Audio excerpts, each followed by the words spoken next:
The Ekka is considered one of the most iconic events up in the Sunshine State. It features as one of the biggest events in Brisbane alongside the State of Origin and the Queensland Winter Carnival. A feature that is within the 10 days of the Ekka is the Ekka Trots, an event that has returned to the show after a short absence. An event that has been well received by all attendees since its return. No one is more delighted and familiar with the Ekka Trots than the race caller of the event and the president of Albion Park, David Fowler. I had a chance to catch up with him for a quick chat about the great event that is the Ekka Trots. Ekka harness racing as well as the thoroughbred voice here in Queensland. Obviously two very different roles, but I'm sure both as exciting as each other. Yeah, it certainly is. Like the thoroughbreds is my working life. But coming back to the Ekka, I mean, I've always done the Ekka since I was a kid. And when the Trots came back, I was sort of part of getting them back here. And they said, will you call them? I said, I certainly will. So I'm here most days and nights, not every day and night, but it's great because I just love the place. And it's so exciting to call these races. I mean, it's only a mile, 4 laps, but the crowds, and you know yourself, the crowds are absolutely outstanding. Yeah, definitely. And in terms of Ekka final night compared to something like a Stradbroke Day, is there any comparison? Obviously the crowd's right behind the harness racing here, and this is the one time that the general public gets to see harness racing as well. It certainly does, and I think the harness product really sends it off well. I mean, the racing is fast, I call it fast and furious. It's safe, but it's exciting, it's great to watch. It's probably not the same as Stradbroke Day, but to work in front of a big crowd is a great thrill. And look, each year I enjoy it and can't wait for the next year to come around. As you've mentioned, you were integral in bringing the Trots back to the Ekka.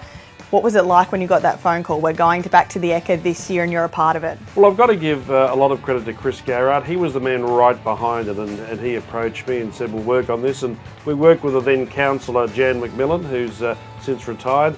But we got together, the three of us, and hatched a plan, and everyone came on board, Racing Queensland and the RNA. So it was 2014. And it was exciting when it came back because it hadn't been here for so long. And I can remember as a kid coming to the Ekka. I can remember as a journalist coming to the Ekka. I can remember as a trotting caller coming to the Ekka. So, as I said, we lost it for a while, lost its way, but it's back now. This is the 6th year. Bigger and better than ever, you could probably say as well, because on that final Sunday night with the big $10,000 final, we're racing for some pretty high stakes here as well. Yeah, exactly right. And everyone plays a part. The RNA have been right behind it. Racing Queensland play their role. And so do the competitors too. And our numbers are good this year, bigger than last year. So they deserve a pat on the back as well for turning up every day and night and going around what you would know is a pretty tiny track, 400 metres around. It is a very tiny track and the crowd's right above the competitors as well. You see the kids getting involved and that must mean a lot to you, as of course harness racing's been a big part of your life. To see all of these next generation coming through that could be owners, they could be race goers, and they're really into it as well. That's the part I play as well, not just broadcasting the race. That's sort of the easy part for me, but I'm given the opportunity to talk to the crowd, thousands as you say, about harness racing and what it's like and how it's not that hard to get involved in it, particularly say with the mini trotters. So I do play a role and I think it's an important one, but I love doing it for the sport. Of course, it is a race meeting. There are races and prize money involved, but this is the best marketing tool that harness racing has, getting harness racing in front of thousands, hundreds of thousands of eyes, and this is one way that we can really try and bring people back to the sport. Yeah, it certainly is. That was always a strong consideration when we kicked off in 2014, that this is a great way to market the business at a pretty minimal cost. So I've seen a lot of money spent in the past on promotions that, you know, were put out with all good intentions but may not have worked.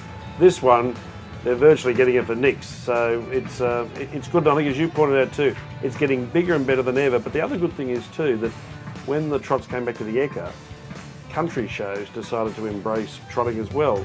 So they jumped on board, and we see Boona and Gympie and Toowoomba and Warwick. So I think it's rejuvenated to a degree, only a small degree, but it's a small step, trotting in the regional areas. Another familiar face within the trotting circuit is Lola Wiedemann. She's a popular personality who started as a hobby trainer at the shows, only to discover that it was something that she wanted to do as a living.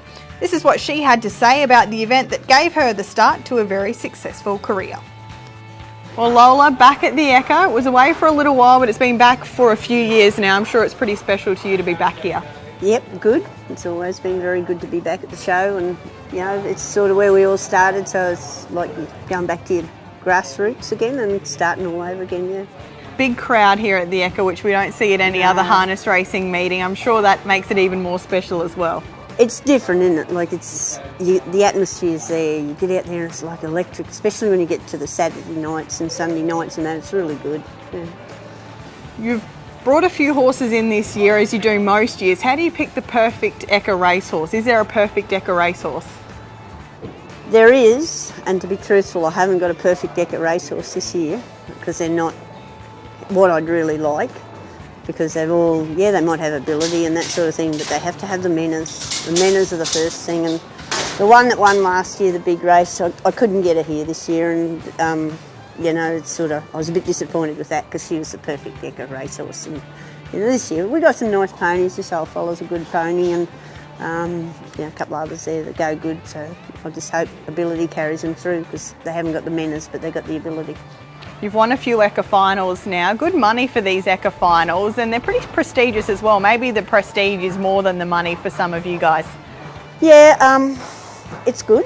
The money's good, but the prestige, yeah, it's everyone gets a big thrill out of it. If you can get up there somewhere with them, even if you just make the final, it's a good thing. It's a good thrill to be out there amongst it, you know. You don't get that at any of the other tracks that you go to, registered meetings, because it's not the atmosphere from the crowd and that sort of thing, because there's not a crowd like there is there. And this is a way, bringing racing here to the Ekka is a way to advertise your product. And that's what it comes down to. Harness racing's a real family sport in general, but then when we get back to the shows, it's even more so, isn't it? You all get together for a week or so and get to enjoy it as a group, the wins and the losses. That's it. Like, it does get a little bit of friction there at times, but at the end of the day, it really doesn't matter. You just, it's a good week, and the way racing is now, they've sort of split the money up here pretty good, so everyone's sort of nearly on an equal par, so it doesn't really matter. Apart from the big one, the rest goes round, you know, and it's just good atmosphere, and it's good, like I say, it's just good to put trotting, what trotting can be, to the public. You know, like they really don't, and a lot of people don't even know what a trot is, but it shows, and they might see it, and even if you get 20 people out of that crowd that go to the races next week, wouldn't that be good? Exactly right. You mentioned that you were trying to get the mare, the winner from last year, back this year. Is it a year-long process trying to get these horses peaking at the right time, trying to make sure they've had a bit of a break to come here fresh, or that they're fully fit? Is it a bit of a balancing act? It is. You sort of, yeah, we were working on her, and we got her right back to a fortnight ago, and then couldn't get her here, and she's got a leg problem, so you can't bring a bad-legged horse here. And yeah, the rest of them just, they come along. Some of them aren't quite fit enough. It doesn't matter. They go around, and by the end of the show, they're generally fairly fit and ready to go on once you go home. Yeah, that was a fantastic story.